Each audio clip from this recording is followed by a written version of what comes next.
Muy queridos hermanos, continuamos con nuestro curso bíblico. Quiero presentarles un cordial saludo y hoy pues los invito para que hagamos una reflexión acerca de los 4 evangelios. Ya hemos empezado el Nuevo Testamento y en el Nuevo Testamento pues encontramos los 4 evangelios y las cartas apostólicas junto al libro de los Hechos de los Apóstoles. ¿Qué significa la palabra evangelio?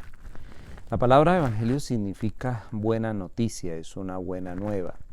Es una buena nueva de salvación en Cristo Jesús.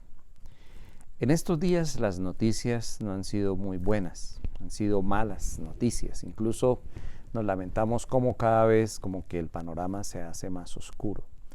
Por eso ir al evangelio es ir a una buena noticia, que es una noticia de salvación. Los 4 evangelios, dice el Concilio Vaticano II en la Constitución Dei Verbum en el número 19, dice lo siguiente. Quiero leer textualmente porque es bueno que también conozcamos el magisterio de la Iglesia. El magisterio de la Iglesia en el Concilio Vaticano II en el número 19 de la Dei Verbum dice lo siguiente. Dice: los 4 evangelios narran fielmente lo que Jesús, el Hijo de Dios vivo, viviendo entre los hombres, hizo y enseñó realmente hasta el día de la ascensión. Después de este día, los apóstoles comunicaron a sus oyentes esos dichos y hechos con la mayor comprensión que le daban la resurrección gloriosa de Cristo y las enseñanzas del Espíritu de la verdad.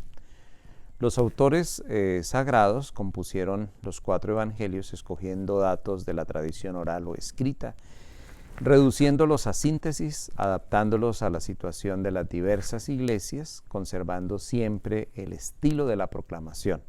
Así, nos transmitieron datos auténticos y genuinos acerca de Jesús, sacándolos de su memoria o del testimonio de los que asistieron desde el principio o fueron ministros de la palabra. Los escribieron para que conozcamos la verdad de los que nos enseñaban. Esto lo encontramos en el número 19 de la Dei Verbum del Concilio Vaticano II. En síntesis, los 4 evangelios son la vida de nuestro Señor Jesús, que pasó primero por una tradición oral y luego fue colocada en la tradición escrita, en esos evangelios que nosotros conocemos. Los 4 evangelios, tal como los tenemos hoy, pertenecen aproximadamente a los años 70 y 90 después de Cristo. Ya hacia el año 125 se reunieron en una colección. Quizá en este momento se les puso el título que tienen hoy, porque hasta el año 120 todavía no se les había dado ese título. Hoy los conocemos bajo el título de Mateo, Marcos, Lucas y Juan. La tradición afirma que estos escritos surgieron en torno de ciertas comunidades. Son el fruto también, como lo explicaba en el Antiguo Testamento, son el fruto de la reflexión, de la vivencia de ciertas comunidades. Por ejemplo, el Evangelio de San Marcos es una experiencia de Roma. Mateo es una experiencia de Antioquía en Siria. Lucas en unas comunidades compuestas mayoritariamente por no judíos, como los grecos, los sirios y también algunos romanos. Y Juan en la Palestina o en algunas ciudades pequeñas de Asia. Por lo tanto, los evangelios no son más que experiencias de la vivencia de las comunidades que se iban formando. Recordemos que, como lo hemos venido descubriendo, Palestina es el lugar original del pueblo de Dios, pero después de la resurrección del Señor Jesús, después de la ascensión del Señor Jesús, los primeros cristianos fueron a cumplir con la palabra del Señor cuando dijo: vayan al mundo entero, evangelicen, den a conocer la palabra.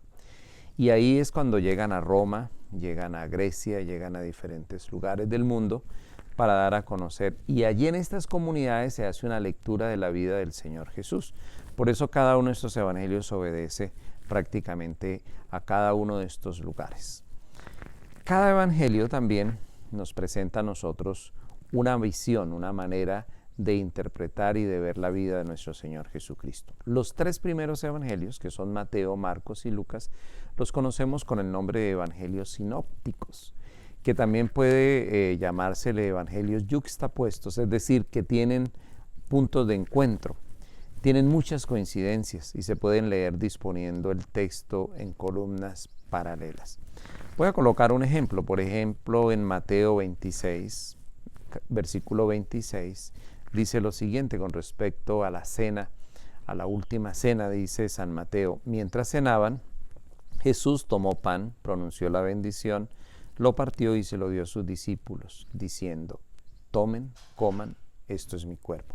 Y lo mismo lo dice Marcos en el capítulo 14, versículo 22. San Marcos dice: durante la cena, Jesús tomó pan, dio la bendición, lo partió, se lo dio y dijo: tomen, esto es mi cuerpo. Y en Lucas capítulo 22, versículo 19 dice el evangelista: después tomó pan, dio gracias, lo partió y se lo dio diciendo: esto es mi cuerpo que se entrega por ustedes.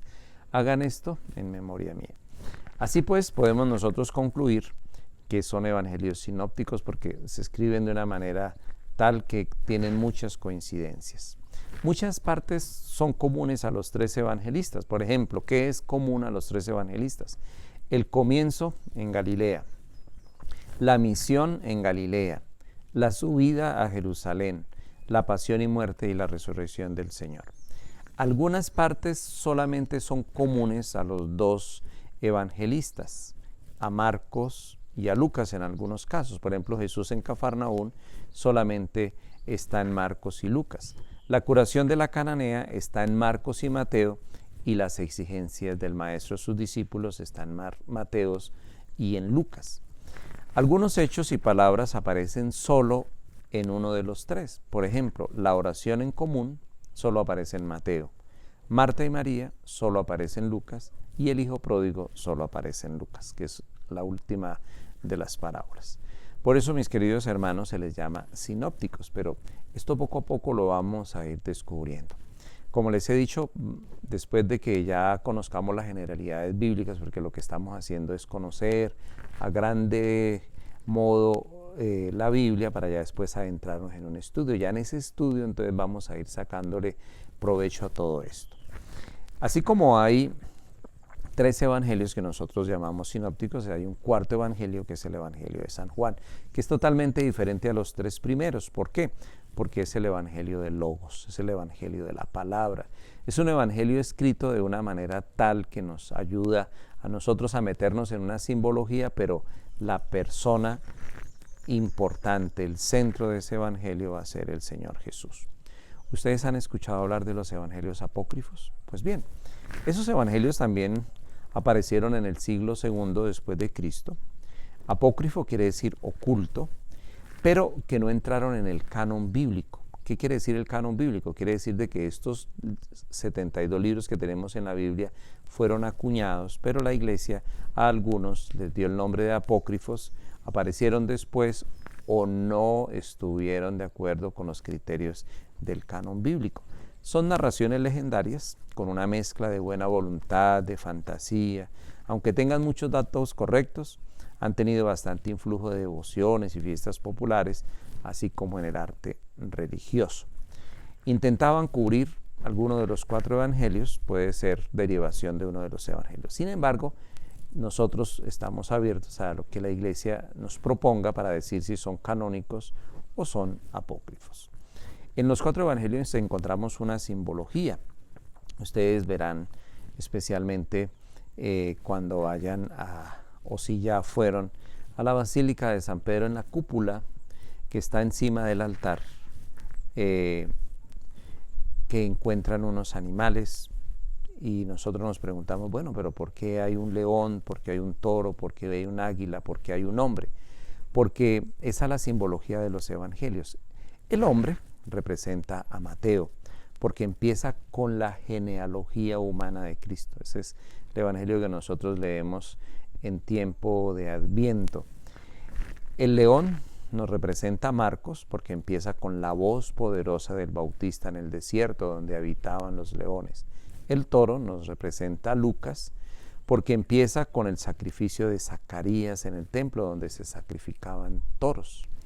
Y el águila, pues Juan, es ese evangelio en su prólogo alto, que difícilmente se comprende, un poco gnóstico, hasta la preexistencia de Jesús en el seno del Padre.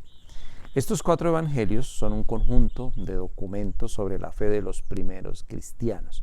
Por eso, si nosotros queremos conocer cómo era la fe de los primeros cristianos, vayamos a los evangelios y posteriormente vayamos a los hechos de los apóstoles.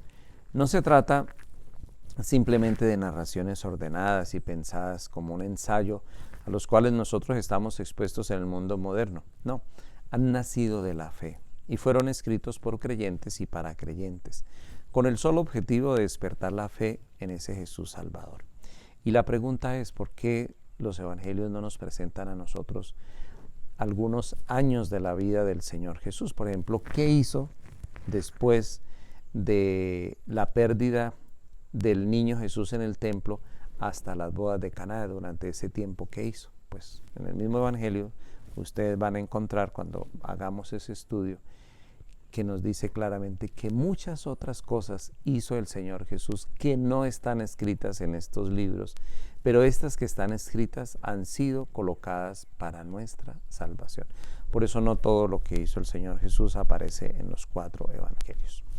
Estas son generalidades, no pretendo agotar un estudio profundo, porque después iremos haciendo estudio de evangelio, tocando la Biblia con nuestras manos, que ese es el objetivo de este curso, que nos encariñemos, que amemos, que vayamos cada uno de nosotros con la Biblia en mano a mirar los textos y a orar con esos textos, y especialmente ya a aterrizar esos textos en nuestra vida en un gran contexto cultural e histórico, sanamente, como nos lo enseña la Iglesia. No podemos salirnos de ahí, porque si nos salimos de ahí es buscar el evangelio como un pretexto para desafiar, para pelear, para querer decir lo que la palabra de Dios no dice, incluso para argumentar.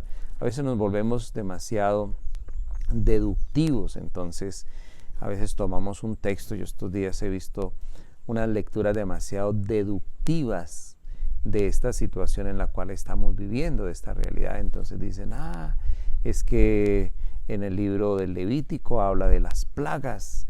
Entonces, si allá habla de las plagas, esta plaga es fruto del pecado del hombre. Entonces, esa lectura tan deductiva no nos permite a nosotros ir a un contexto histórico, a un contexto cultural. Incluso no nos permite a nosotros responder a una gran pregunta: ¿qué quiso decir Dios en ese texto a esas personas?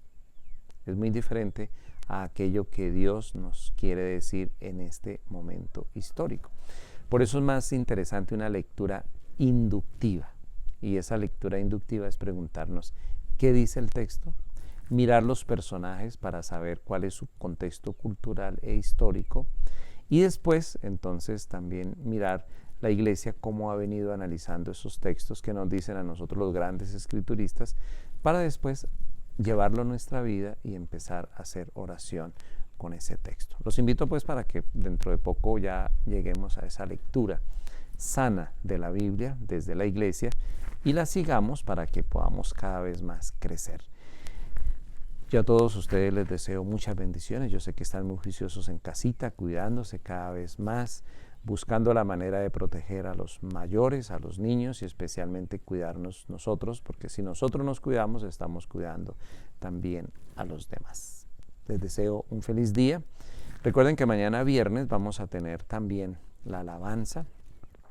Para no aventurarnos en una hora, pues voy tentativamente a decirle que hacia las 8 de la noche se estará transmitiendo esta alabanza para que todos estén muy atentos.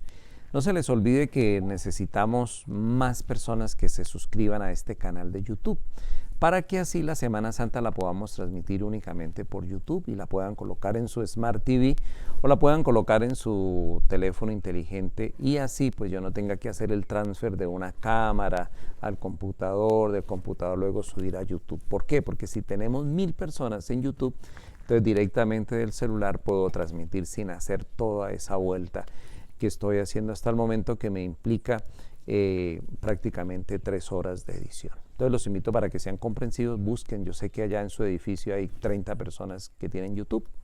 En sus familias hay 50 que tienen YouTube, ya ahí vamos sumando 80 por cada uno de los que me están viendo. Y de esta manera entonces vamos a tener muchas personas. ¿Por qué? Porque después de esto vamos a seguir con la lectura diaria de la palabra en este método que les estoy explicando. Y vamos a hacer otros cursos, por ejemplo, un curso de eclesiología nos vendría bien, un curso de historia de la iglesia, un curso de cristología, pero así, sencillos, 10, 15 minutos donde conozcamos un poco de la vida de la iglesia. Aprender a orar, por ejemplo, me han dicho, padre, ¿cuándo nos va a hacer un curso de oración? De alabanza, de adoración, de unción. Todo esto es tan importante en nuestra vida. Ahorita cuando ya estamos en nuestras casas nos damos cuenta que se nos acaba el tema. ¿Cómo oramos? De pronto sí estamos rezando y felicito a todos los que están rezando el Santo Rosario o están haciendo novenas. Eso está bien, pero recuerden que los niños y los jóvenes nos están pidiendo oración, orar participativamente y orar desde nuestra experiencia. Queridos hermanos, les deseo un feliz día y no se les olvide que por cada uno ojalá busquemos unos 15 que se inscriban a YouTube para que el domingo de Ramos podamos transmitir en directo. Que el Señor los bendiga, que pasen ustedes un feliz día.